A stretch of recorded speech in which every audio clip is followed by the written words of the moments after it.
तो आप सभी को नमस्ते प्रणाम। मैं आपका अपना ठाकुर प्रखर सिंह और रात के 10 बज चुके हैं और कहानी का जो सिलसिला है बदस्तूर जारी है। आज की कहानी शुरू करूँ उससे पहले कुछ ऐसी चीज़ें हैं मुझे लगा आज आपसे ज़रूर शेयर करना चाहिए, एक बार आपको सचेत करना चाहिए। क्योंकि एक बार याद है कि साल 2022 के दिसंबर महीने की ये बात है, मैंने कुछ चीज़ें आप लोगों को सचेत की थी। जैसे उस टाइम ये जो हनी ट्रैप था, जो लड़कियाँ फ़ोन करती, वीडियो कॉल करने के बाद जब सामने से कुछ ऐसा ऑफ़र देती और जो इधर लड़का होता वो नहीं समझ पाता, उस जाल में फंस जाता, फंसने के बाद अपने कपड़े उतार देता। तो ऐसी चीज़ों में फिर वो लड़का ब्लैकमेल होता, कईयों ने तो सुसाइड कर लिया। अब ये तमाम चीज़ें जब मैंने आप लोगों को एक बार बताई थी तो कई लोगों ने फिर ध्यान दिया, मैंने कई ऐसी कहानियाँ भी सुनाई। लेकिन अपने ही प्रखर टू क्राइम फैमिली के एक सब्सक्राइबर है, एक मेंबर है, उन्होंने फिर इंस्टाग्राम पर मुझसे कॉन्टेक्ट किया और कहा कि ऐसी एक चीज़ की वो शिकार हो चुके हैं, बल्कि इसके बारे में मैंने बाकायदा उस वीडियो में कहा था। और ऐसी एक दूसरी चीज़, और शायद पहली चीज़ से ज़्यादा खौफनाक है, क्योंकि जो वीडियो कॉल होता है उसमें तो आप अपनी मर्ज़ी से फंसते हैं, बचने के चांसेस हैं। लेकिन ये दूसरी चीज़ जो आई है उससे तो बचना भी एक तरह से लगभग नामुमकिन है, क्योंकि कंट्रोल आपके हाथ में है ही नहीं। और ये चीज़ है डीप फेक ऐप। अब ये डीप फेक ऐप जो भी कहें, इसको अलग अलग नामों से इसे जाना जाता है। अभी इसका एक जीता जागता एग्जाम्पल निकल के सामने आया था। साउथ इंडस्ट्री की एक बहुत मशहूर अभिनेत्री हैं, एक्ट्रेस हैं, रश्मिका मंदाना। उनका एक वीडियो सोशल मीडिया पे शुरुआत के कई दिनों तक बहुत तेज़ी के साथ वायरल हुआ। अब वायरल होने के बाद जब रश्मिका मंदाना तक पहुंचा, अब वो वीडियो देखने के बाद वो परेशान एकदम, क्योंकि उस वीडियो में दिख भी वही रही थी और ऐसा कोई काम और ऐसी कोई जगह रश्मिका मंदाना गई भी नहीं थी। उन्होंने फिर पुलिस में कंप्लेन की, केस किया। शकल भी सेम, बॉडी लैंग्वेज भी सेम, तमाम चीज़ें जो भी रश्मिका मंदाना के अंदर थी वो तमाम चीज़ें उस वीडियो में दिख रही लड़की के अंदर दिखाई दे रही थी। यानी देख के कोई जान ही नहीं सकता था कि ये रश्मिका है या नहीं है। उसके बाद पुलिस वालों ने जब जांच पड़ताल की, बाकायदा इसमें साइबर एक्सपर्ट लगाए गए। तो साइबर एक्सपर्ट लगाने के बाद फिर जब चेक किया गया तो पता चला कि ऐप की मदद से ये वीडियो बनाया गया है और असल में ये लड़की कोई दूसरी थी, लेकिन उस लड़की को रश्मिका मंदाना की शक्ल और रश्मिका मंदाना की जो बॉडी स्ट्रक्चर और बॉडी लैंग्वेज है वो दे दी गई। अब एक दूसरा एग्जांपल निकल के सामने आया, जो हमारे देश के प्रधानमंत्री हैं मोदी जी, उनका एक वीडियो सामने आ गया है गरबा खेलते हुए, जबकि उन्होंने खुद कहा कि ये बड़ा ही हैरान करने वाला मामला है, क्योंकि ऐसा कोई वीडियो शूट मैंने किया ही नहीं है। अब ये तमाम चीज़ें आपको इसलिए बता रहा हूँ कि जब बड़े बड़े लोग ऐसे ऐप के चक्कर में फंस सकते हैं तो आप भी फंस सकते हैं। और फंसने के बाद सबसे पहला कदम जो आपको उठाना है वो यही है कि आपको घबराना नहीं है। कोई आपको ब्लैकमेल करे तो आपको डरना नहीं है। आप अपने नज़दीकी थाने में सूचना दें, और अगर आप खासकर लड़की हैं तो फ़ौरन अपने परिवार वालों को, अपने सगे संबंधी को इत्तला करें। डरे नहीं, क्योंकि आप डरेंगे तो इन लोगों का मेन हथियार ये है कि आपको डरा के फिर आपको परेशान करना, आपसे पैसे की डिमांड करना या फिर जो भी उनकी इच्छा होगी उस चीज़ की डिमांड करना। तो वीडियो आपका बनाया जा सकता है, उस पर आपका कोई जोर नहीं है, मेरा भी बनाया जा सकता है, किसी का भी बनाया जा सकता है, लेकिन आपको डरना नहीं। आप अपने परिवार वालों से, नज़दीकी पुलिस स्टेशन से कांटेक्ट कीजिए, वो लोग आपकी ज़रूर मदद करेंगे। आप डर जाएंगे तो पहली गलती आपकी यही होगी कि जब आप गलत नहीं थे तो आप डरे क्यों। तो आप प्लीज़ मत डरिएगा, इस चीज़ का डट के सामना करना है। सबके साथ हो सकता है ये घटनाएँ हो, तो पहले से ही आप लोगों के लिए एक सचेत करने वाला काम मैंने किया है।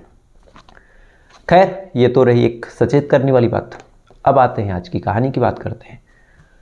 और आज की कहानी की बात करूँ तो आज की कहानी एक ऐसी कहानी है, और इस कहानी में सबसे हैरान करने वाली बात यह है कि अगर किसी जिंदा इंसान का कत्ल हो तो कत्ल होने के बाद उस पर जांच पड़ताल होगी। पुलिस वाले जब दोषी पकड़ लेंगे, यानी जो कातिल है उसे पकड़ लेंगे, मामला कोर्ट में जाएगा।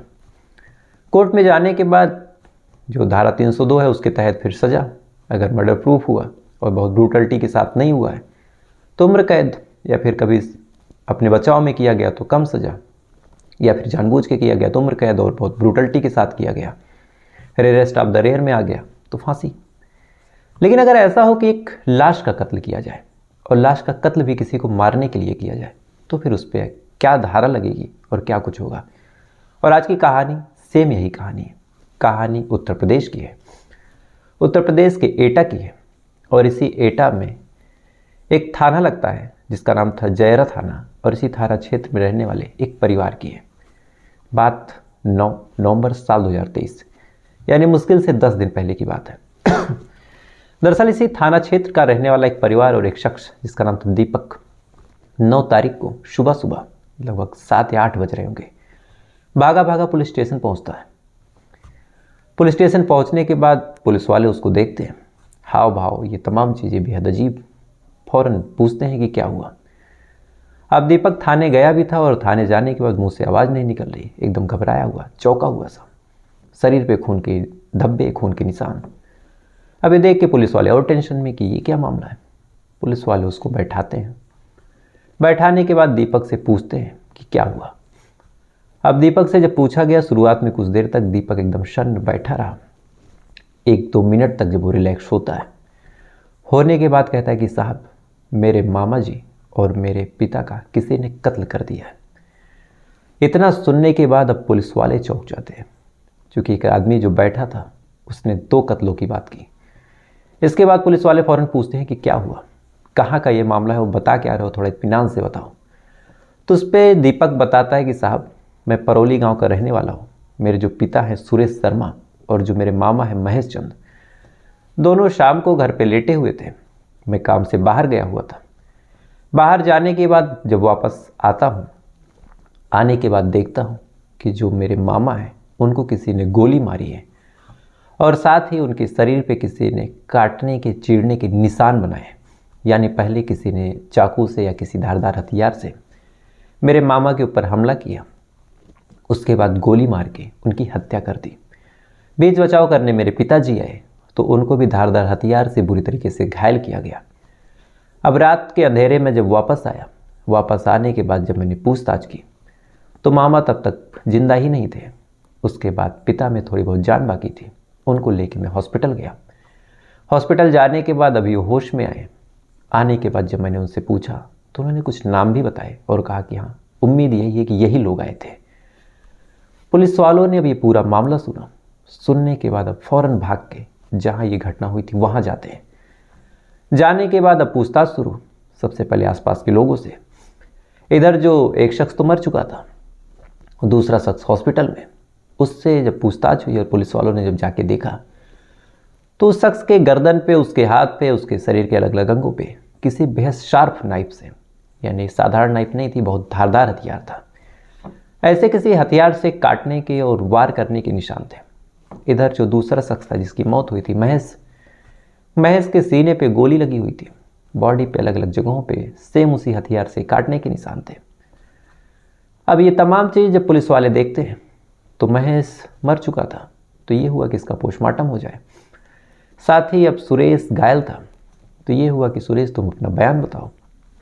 तो जब सुरेश से पूछताछ हुई कि कौन आया था, कैसे हुआ था, तो सुरेश ने सीधा सीधा कहा कि साहब मेरी जो बहू है उससे कुछ मामला चल रहा है, बहू से हम लोगों की बनती नहीं थी, तो कोर्ट में एक मुकदमा भी चल रहा है। इसी वजह से जो मेरे बहू के मायके वाले थे, उनके जो ससुर थे जिनका नाम था रमाशंकर, और जो मेरी बहू का भाई है जिसका नाम था शिवांशु, ये और टोटल 6 लोग, यानी इनके अलावा 4 लोग और कार से आते हैं। आने के बाद मैं और महेश चारपाई पे बैठे हुए थे। आने के बाद फिर बातचीत शुरू होती है। बातचीत में चूंकि हम लोगों के बीच मुकदमा चल रहा था, तो फिर उन्होंने कहा कि मुकदमे वापस ले लो, बदले में पैसे ले लो।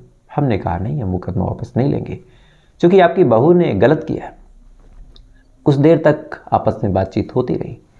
बातचीत होने के बाद अब जब हम लोगों ने मुकदमा वापस लेने से मना कर दिया, इधर जो मेरा शाला महेश था, यानी दीपक के मामा महेश, उसने कहा कि अब यहाँ पे बैठने का कोई मतलब नहीं है, आपकी बेटी ने ही संबंध खराब किया है, इसलिए आप लोग यहाँ से जाइए और हम लोग मुकदमा वापस नहीं लेंगे। इतना होने के बाद उन लोगों से और हम लोगों से बहस शुरू हो गई। बहस धीरे धीरे आगे बढ़ी तो उन लोगों ने फिर हमला किया। हमला करने के बाद उन्होंने तो पहले हमें मारा पीटा। मारने पीटने के बाद हमने भी जब पलट के वार करने की कोशिश की तो जो मेरे समधी थे रमाशंकर और जो दीपक का साला है शिवांशु, एक ने चाकू निकाली और चाकू से अटैक करना शुरू कर दिया और दूसरे ने पिस्टल निकाली और उस पिस्टल से मेरे साले को गोली मार दी। अब जैसे ही मेरे साले को गोली मारी, गोली लगने की वजह से साला फौरन गिर जाता है। अब साला जैसे गिरता है तो वो लोग घबराते हैं, घबराने के बाद फ़ौरन कार में अपने सवार होते हैं और सवार होने के बाद भाग जाते हैं। उसके बाद मेरे साले की मौत हो गई और मैं घायल पड़ा रहा। उसके बाद मेरा बेटा आता है, आने के बाद हॉस्पिटल लेके जाता है। अब जो ये शख्स था सुरेश कुमार, जब इसने यह सब बयान दिया तो चश्मदीद भी था और पीड़ित भी था। अब इतना सबूत काफ़ी था। पुलिस की टीम फ़ौरन दीपक के ससुराल पहुंच गई। पहुंचने के बाद अब साले और जो ससुर थे उनको गिरफ्तार किया। गिरफ्तार करने के बाद उनसे पूछताछ शुरू कि तुमने क्यों मारा, कैसे मारा, क्या हुआ, क्या वजह रही, जिस वजह से मारी वो वजह बताओ, जो मर्डर वेपन था वो कहाँ है, अपना इकबाल जुर्म करो। अब ये तमाम चीज़ पुलिस वाले कह रहे हैं, उधर वो दोनों लोग जो थे सीधा सीधा मना कर रहे हैं कि साहब हम तो आए ही नहीं थे। इधर पुलिस वाले कह रहे हैं कि नहीं, जो घायल है, जो मरा है, सब बयान दे रहे हैं तुम्हारे खिलाफ। इधर ये लोग कह रहे हैं कि नहीं साहब आए ही नहीं थे। अच्छा, इधर पुलिस की एक टीम मामले की तफ्तीश गांव वालों से भी कर रही। तो गांव वालों से जब पूछा कि मामला क्या था, तो गांव वालों ने भी बताया कि साहब बहू से इन दोनों के संबंध खराब थे, यानी ससुर के और पति के। इसके बाद मामला भी चल रहा था, बहू मायके चली गई थी, कई बार बहस भी हुई। अब ये नहीं पता कि कौन आया था, कौन मारा, लेकिन हाँ ये बात सत्य है कि मामला भी कोर्ट में चल रहा। और साथ ही दीपक और सुरेश से उनकी जो बहू थी उनके संबंध भी बहुत ख़राब थे, आए दिन झगड़ा होता था पहले भी। तो जब ये कड़ी पुलिस वालों ने सुनी और साथ ही सुरेश के बयान में भी ये चीज़ थी, तो पुलिस वालों को भी लग गया कि हाँ बात ठीक है, क्योंकि बहस हुई थी, इस वजह से ये लोग आए होंगे कॉम्प्रोमाइज़ करने के लिए, इन्होंने किया नहीं होगा तो गोली मार दी होगी। लिहाजा पुलिस वाले यही सच मान के जांच पड़ताल करते रहते हैं और बस उन्हें लगा कि कातिल सामने है और सबूत अब इकट्ठा करना है। पुलिस वाले सबूत इकट्ठा कर रहे हैं, लेकिन हैरान करने वाली बात यह है कि सबूत चाहे जितना खोजने की कोशिश कर रहे हैं, चाहे जितना क्राइम सीन को इस्टेब्लिश करने की कोशिश कर रहे हैं, जहाँ पे ये गोली कांड हुआ था वहाँ पे इन बाप बेटों की यानी रमाशंकर और शिवांशु की मौजूदगी भी इस्टेब्लिश करने की कोशिश कर रहे हैं। लेकिन इत्तेफाक था यह कि फिर क्या था कि चाहे जितनी कोशिश कर रहे हैं उस सीन ऑफ क्राइम बन ही नहीं पा रहा था। कभी सुरेश कहता कि जो शिवांशु हो यहाँ खड़ा था, कभी कहता कि रमाशंकर यहाँ खड़ा था, कभी बयान में इन दोनों की पोजीशन चेंज कर देता, कभी कुछ और। अब ये तमाम चीज़ें कुछ देर तक पुलिस वालों ने ऑब्जर्व की, इधर जांच पड़ताल कर रहे हैं, तब तक पोस्टमार्टम रिपोर्ट आ जाती है। और जब पोस्टमार्टम रिपोर्ट आती है तो उस रिपोर्ट को पढ़ने के बाद पूरा मामला ही पलट जाता है। क्योंकि पोस्टमार्टम रिपोर्ट में ये कहा गया कि ये जो गोली लगी है, ये गोली इस मरने वाले शख्स यानी जो मृतक है महेश, इसके मरने के बाद लगी है, यानी इसकी मौत की जो वजह है और साथ ही शरीर पे जो चोट के निशान, जो कट के निशान है, वो भी मरने के बाद है, यानी प्री मॉर्टम। अब ये चीज़ देखने के बाद, यानी पोस्टमार्टम कायदे से कहें तो, अब ये चीज़ देखने के बाद पुलिस वाले हैरान कि एक आदमी मर गया उसके बाद गोली लगी। फिर ये हुआ कि भैया मरने की वजह क्या थी, तो 2-3 चीज़ें और निकल के सामने आई। पहला, जो महेश था उसके शरीर पे एक ड्रिप यानी जो ग्लूकोज चढ़ाने वाली मशीन होती है उसका निशान था। और साथ ही पता चला कि महेश किसी बीमारी से पीड़ित था और इसकी जो मौत हुई तो 8 ही तारीख को है, लेकिन मौत गोली लगने से ना होकर बीमारी से हुई है और मरने के कुछ देर बाद इसको गोली मारी गई है। क्योंकि ब्लड क्लॉटेज, ये तमाम चीज़ें इंडिकेट कर रही थी कि एक जिंदा आदमी को गोली लगेगी तो खून अलग होगा, मरने के बाद खून अलग होगा। अब पुलिस वालों ने जब ये बात सुनी, इधर जो सुरेश है वो अलग अलग बयान भी दे रहा, तब उन्हें लगा कि दाल में कुछ काला है। फ़ौरन उन्होंने रमाशंकर और शिवांशु को छोड़ा और दीपक और सुरेश से पूछताछ शुरू कर दी। और जब पूछताछ शुरू की तो इन दोनों ने जो कहानी सुनाई, उस कहानी को सुनने के बाद पुलिस वाले भी कंफ्यूज थे कि आखिर आईपीसी की कौन सी धारा लगाए और कौन सी धारा के तहत तब मुकदमा दर्ज कराए। दरअसल दीपक और उसकी बीवी की शादी साल 2019 में हुई थी। साल 2019 में शादी होने के बाद शादीशुदा ज़िंदगी आगे बढ़ी, रिश्तेदारों का भी आना जाना लगा रहा। लेकिन इसी दौरान दीपक के जो बुआ का बेटा था वो भी आने लगा। अब रिश्ते में दीपक की बीवी उस लड़के की भाभी लगती। देवर भाभी अक्सर आपस में बातचीत करने लगे। बातचीत धीरे धीरे आगे बढ़ी। इधर दीपक कुछ कमाता नहीं था, वो लड़का कमाता भी था, तो कई ऐसी डिमांडें जो इधर बीवी करती वो पूरी करने लगा। और आलम यह हुआ कि कुछ दिनों बाद ये दोनों एक दूसरे के करीब होने लगे। अब शुरुआत में तो इन्होंने इग्नोर किया कि चलो देवर भाभी हैं, लेकिन जब नज़दीकी हद से ज़्यादा बढ़ गई तो फिर दीपक ने ऑब्जर्व करना शुरू किया कि अक्सर ऐसा होता कि दीपक है नहीं, सुरेश है नहीं, और वो लड़का घर में है और कई बार ऐसा होता कि चौक के बाहर निकलता, कई बार ऐसा होता कि अचानक से फ़ोन करता। यानी कायदे से कहे तो कई बार दीपक ने खुद रंगे हाथों उस लड़के को और अपनी बीवी को ऐसे संबंध बनाते हुए पकड़े। अब इसी बात को लेकर दीपक और उसकी बीवी में कहासुनी होने लगी। उधर बीवी भी अपनी गलती मानने को तैयार नहीं। उसने कहा कि तुम कमाते खाते नहीं हो तो मुझे अपनी ज़रूरतें पूरी करनी थी। कुछ दिनों तक जब ये सिलसिला बदस्तूर जारी रहा तो फिर दोनों के बीच तनातनी ज़्यादा बढ़ गई और अंत में बीबी मायके चली गई और फिर कोर्ट कचहरी का चक्कर होने लगा। अब दोनों पार्टियां एक दूसरे को परेशान करने के लिए तैयार कि कैसे एक दूसरे को गिरा दे, कितनी मुसीबत में डाल दें। इसी दौरान जो मामा आके रह रहे थे उनका कोई था नहीं, इस वजह से वो अपने बहन के यहाँ ही रह रहे थे। महेश चंद, उनकी तबीयत खराब होने लगी। अब चूंकि इनके पास भी ज़्यादा पैसे थे नहीं, दवाई ज़्यादा हो नहीं पाई और 8 तारीख को जो महेश चंद थे उनकी बीमारी से मौत हो जाती है। अब जैसे बीमारी से मौत हुई, मौत होने के बाद अब शुरुआत में ये लोग रोए गए, अपना परेशान हुए, लेकिन उसी मौत में इन्हें एक मौका दिखने लगा कि अगर ऐसा हो कि महेश की मौत हो ही गई है, इसको अगर हम कत्ल का रूप दे दें और कत्ल का रूप देने के बाद अब फंसा दें, फंसाने के बाद वो लोग फंस जाएंगे, जेल चले जाएंगे, हमारा जो ईगो है, हमारा जो गुस्सा है वो शांत हो जाएगा, बदला लेने का बढ़िया मौका है। लेकिन अब करें कैसे?